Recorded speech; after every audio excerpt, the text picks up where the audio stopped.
My name is Rosina Bakari. I am a survivor of incest and childhood sexual abuse. But today is not the day when we come to talk about my pain. Today, we're going to talk about America's problem.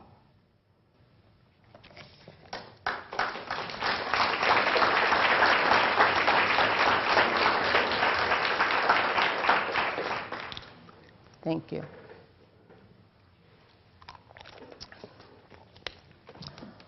Consider the fact that it is never appropriate for an adult to use any child for sexual gratification.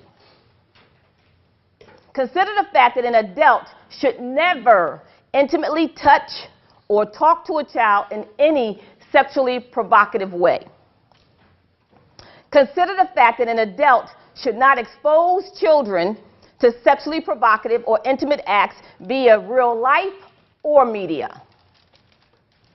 Consider the fact that people should not be forced into any physical contact by any person, regardless of age, relationship, gender, or sexual orientation of the victim or violator. Consider those facts. Then consider the stats.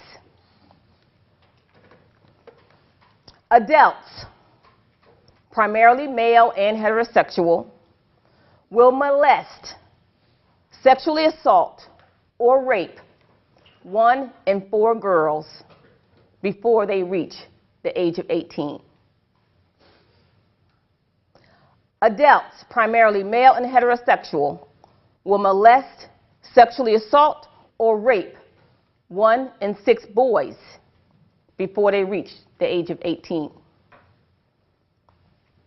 The majority of these violators will be well known to their victims. The victims will likely be their parents, their siblings, their uncles, their coaches, pastors, teachers, or someone close to the child. These violators will victimize multiple children, not just one. The violators are likely to victimize these children who have already been subjected to previous sexual abuse by another adult. These adults will molest, assault, or rape half of their victims before they reach the age of 13. The effects of the betrayal of these children will leave such a great mark of confusion, guilt, shame, and a distortion of reality that 85% of these children will never tell during their childhood. 50% of these children will never tell during their lifetime.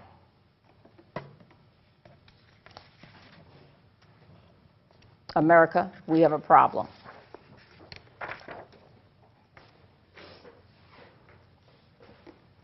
Each child who is victimized by an adult will have to discover a way to live with the betrayal, the violation, the fear, depending on their own internal mechanisms. What is their self-esteem? What is their mental capacity? What is their belief in a higher power? What is their hope for living? They will have to rely on their own internal mechanisms. But even the best of their internal mechanisms will still have to be negotiated with factors far beyond their control, such as the age of onset. They don't get to determine that. The lower the age, the more internal mechanisms they need, clearly. The relationship to the violator. The closer the relationship to the violator, the more negative the outcomes. 50% of the violators are parents. The level of contact. Outcomes are more severe when a contact is more severe. Your healing path will be different if it's molestation than if it's violent rape. The frequency of the contact. The more regular the contact, the more severe. A person who's been molested once is going to have a higher likelihood of healing or less painful healing than someone who is molested, raped, or assaulted on a regular basis. The number of violators. Only about half of the survivors of childhood sexual abuse are fortunate enough to have one violator. The average number of violators is 3 per survivor. And what are the family dysfunctions? It's confusing to know sometimes, in a very bizarre and distorted way, whether the sexual abuse is the symptom or the problem. For some survivors, the sexual assault or abuse or molestation is the least of their worry. If there's neglect and hunger or abuse, violence in a family, worrying about their parents, et cetera, et cetera. So it's difficult to tell sometimes if the abuse is the problem or if it's the symptom of other problems. Again, depending on those external factors, the outcomes may be very different. Even still, outcomes that are based on a child's internal mechanisms, given all of the factors that are beyond his or her control, still come down to 3 major issues, research tells us. Did they tell? Were they believed if they did tell? And were they supported in their healing? Here's where the numbers get ugly. We already said only about 15% will tell during their childhood.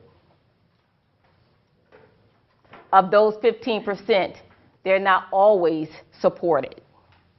Sometimes they are blamed, sometimes they are not believed. So the numbers of really coming out with the sense of self, a great sense of self, decreases with the statistics. Did they tell? Were they believed if they did tell? And were they supported in their healing? Many children, assuming that they do tell and assuming that they are believed, still, many children have to continue living with their perpetrators. Sometimes that's even a legal decision.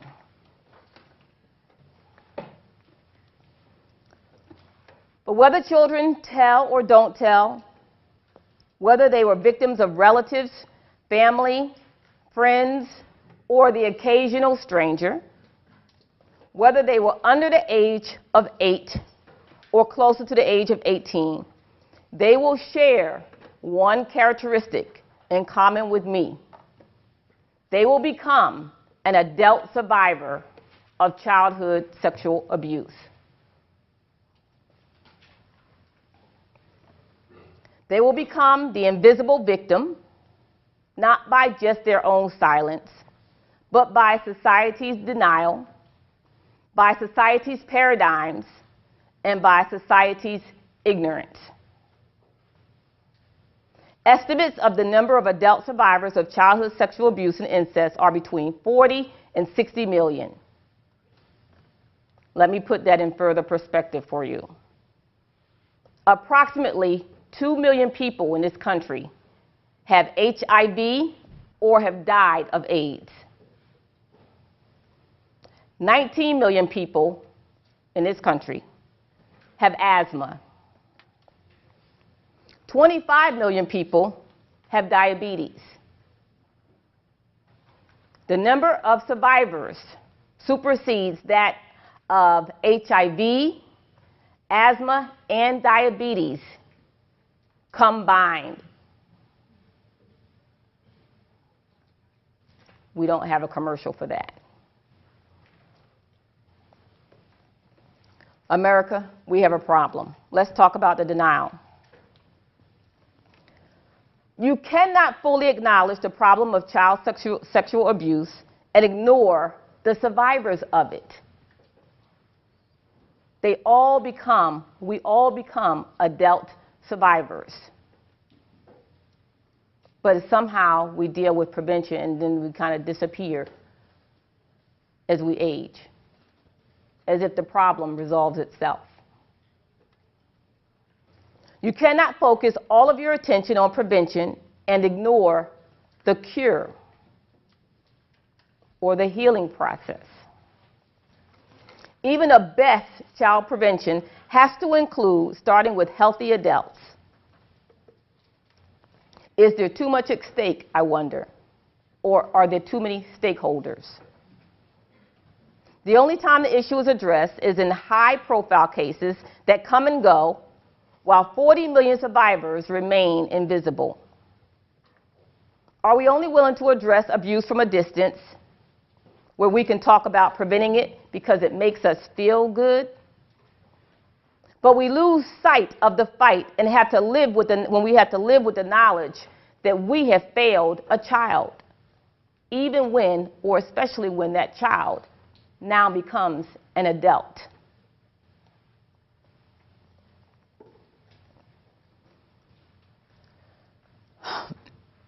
We put our heads under the pillow and we sweep the problem under the rug and say, hush, hush.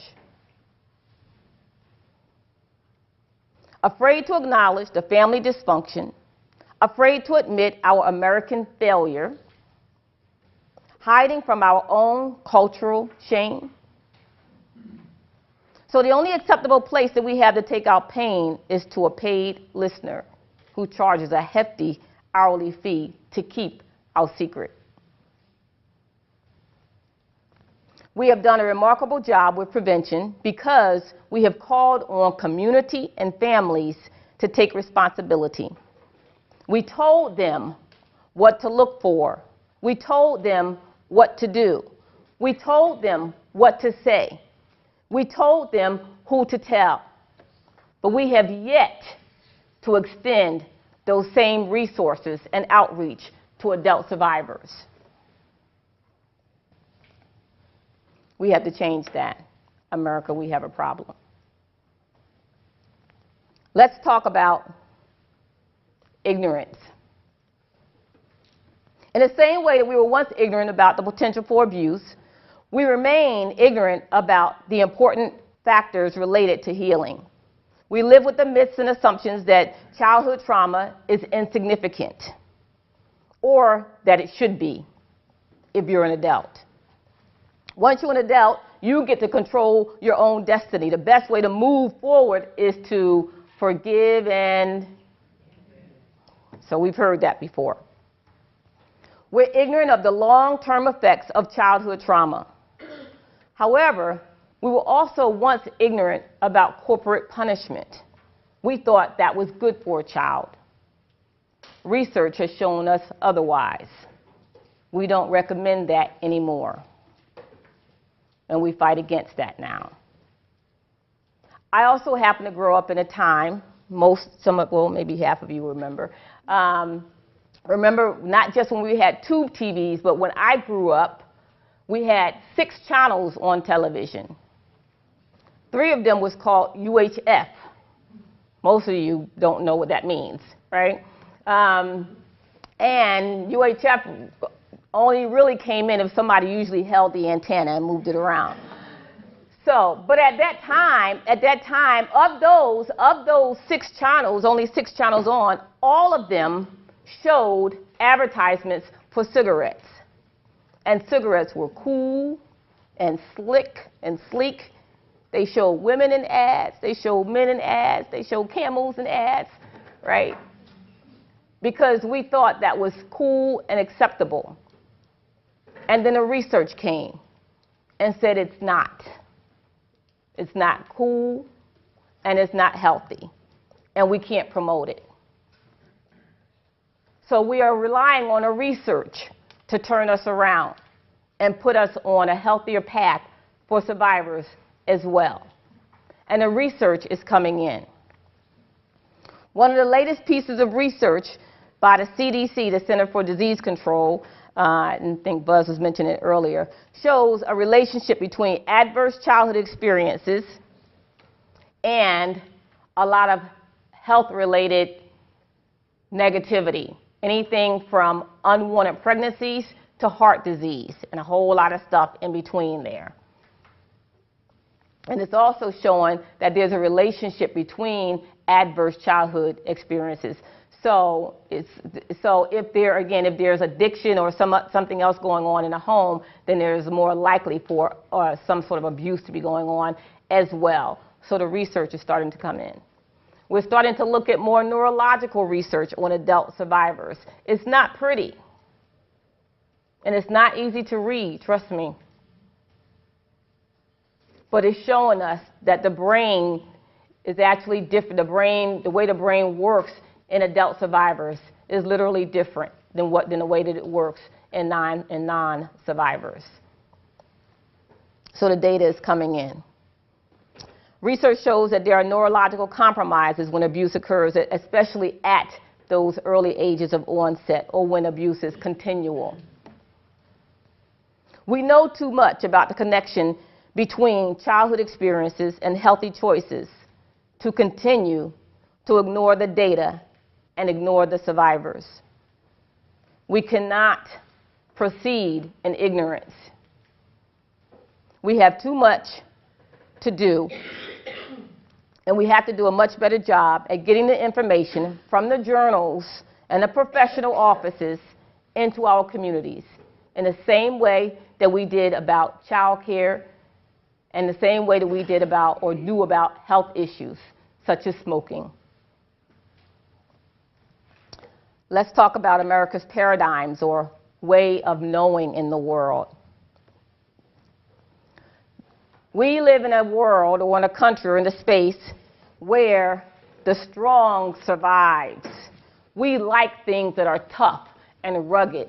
We love our independence. We relish in it. We live in a world that tells us it's good to be on your own. It's good to be able to do it by yourself.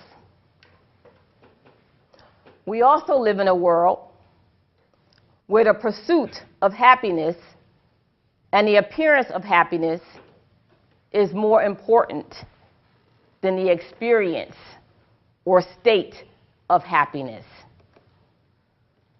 So we have two major things going on. Make it look good and be strong or independent while doing it. That's really bad news for survivors.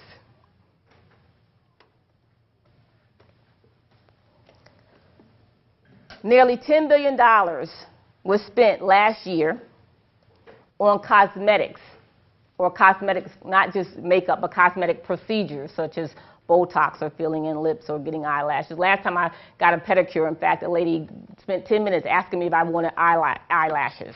Like, why? I have some.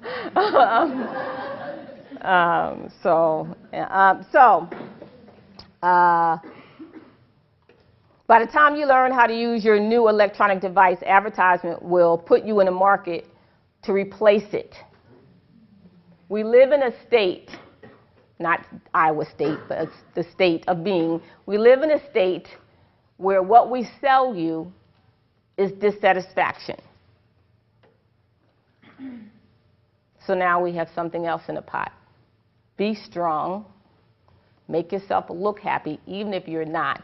And just in case you get there, we have to sell you back your dissatisfaction. Because we believe in the pursuit of happiness, not the state of happiness. This is really problematic. And one of the things when I do survivor work that I remind them when we all complain about how abnormal we feel, we don't feel normal. I finally get it. It took me a really long time to get it. Like, that's a good thing. That's good, because what's out there that we're selling for normal really isn't working for normal people. So the way that works in terms of the, where the survivor then gets overlooked is when we're trying to heal in a paradigm where even the normal isn't really healthy, it becomes even more problematic. But that's confusing for us because we never got a chance to be normal, so it just looks and feels like it's us, right?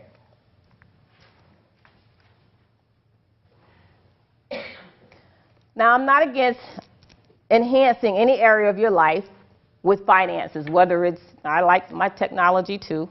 I like it. It's a good thing. And Lord knows I spend enough time in the gym trying to stay fit. So I'm not against any of those things. However, I'm suggesting that when we are entrenched in a culture where self-satisfaction is not the norm, then victimization gets lost in a paradigm.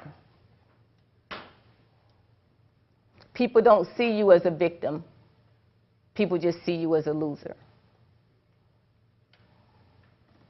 So what happens to these silent and invisible, now adult survivors of childhood sexual abuse? What happens to the survivor turned loser?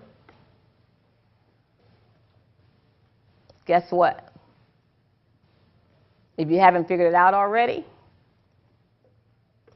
we become your professor. We become your parents, your spouses. We become your accountants, your doctors, your classmates, your therapists, your checkout clerk, your waitress, your favorite actor, your repairman, your favorite singer. We become your best friend. We become your fitness trainer. We become your technician. We become the person sitting beside you. We become the person on the bus, the person on the street corner. We become. Because survivors do harness the resilience of the human spirit. They break through the barriers of the mind and cross barriers of fear, pull themselves up, and reserve their place in society, at the table, and play their role in the classroom, on the court, around the office, the boardroom, and yes, even the bedroom. But they also sit in silence, never fully partaking of the feast because they are already full on trauma. And we keep quiet about some very important things, like the fact that anger is something that we constantly manage. Triggers are usually experienced in silence so as not to disturb the environment. The thought of no longer existing is common. We want so badly for someone to make it right for us because healing just feels too hard.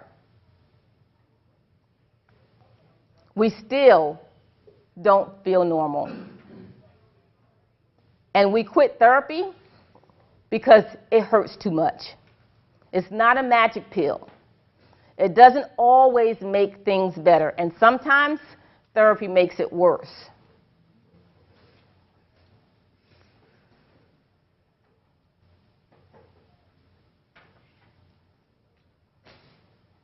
Can I give you a hug?